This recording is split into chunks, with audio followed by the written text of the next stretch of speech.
Guys, dito na naman tayo mag-experiment. Nakikita niyo ba yung salamin ko dyan? Ang daming watermarks.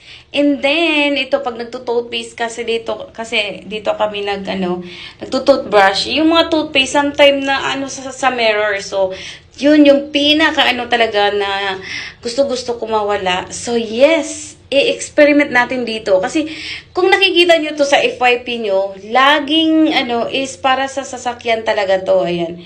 Hindi ma-focus. Ayan, para sa sasakyan siya. Yung mirror ng sasakyan.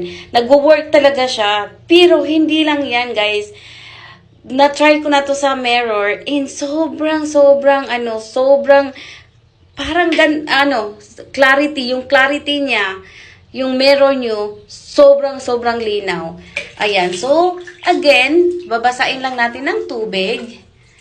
Ito yung gustong-gusto ko dito sa product na to. Tingnan nyo, 'di ba? Pag nabasa nyo ng tubig, meron pa ring watermarks na nag-iiwan. So ngayon, kasi nga i-experiment na naman natin.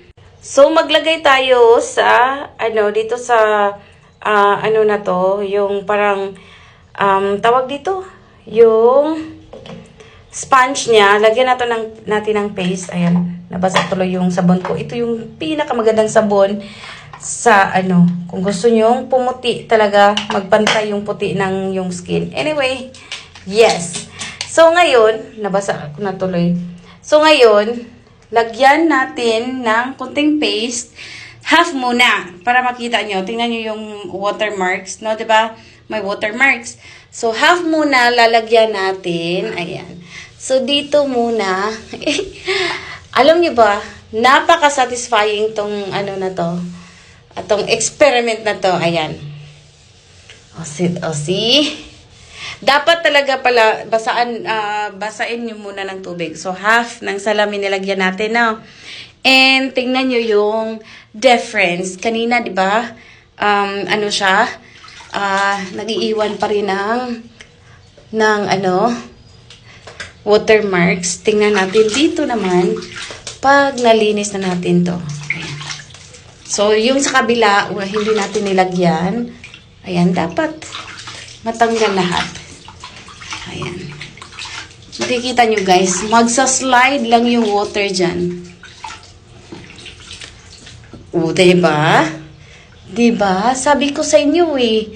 Kaya kayo bumili na kayo dyan kung gusto nyo ang liwanag ng salamin nyo. Basta tuloy ako. Gusto nyo magliwanag yung salamin nyo. O, diba? See the difference? Spot the difference, guys. Nagsaslide lang yung water. Tapos dito, ayan, naiiwan. Oh. Diba?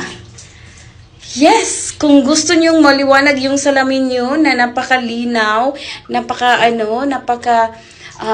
ganda, ayan, bumili na kayo nito sa, i-share ko na lang yung link kung saan ko to nabili.